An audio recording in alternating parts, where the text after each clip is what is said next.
ये देखिए गाइस, जो कि अभी हम बस उतरे हैं और बहुत सारा जो यहाँ पर जो भीड़ भाड़ और यहाँ का नज़ारा देखिए काफ़ी खूबसूरत लग रहा है।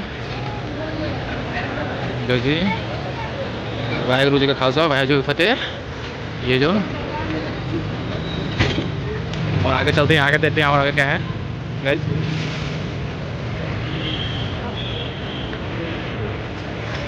शायद वहाँ से लग रहा है मेरे को मेन गेट होंगे।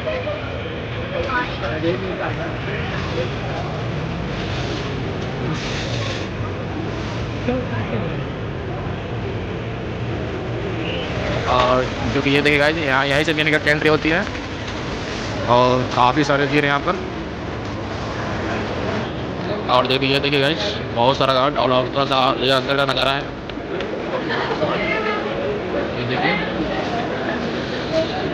ये देखिए गाइस, कुछ बना हुआ है यहाँ का।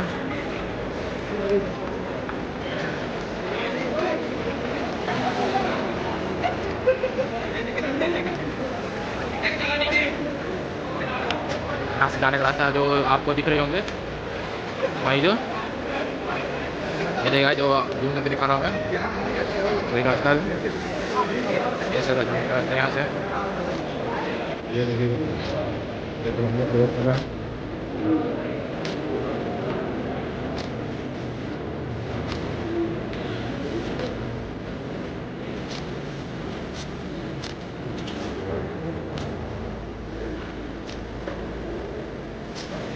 Just like wow.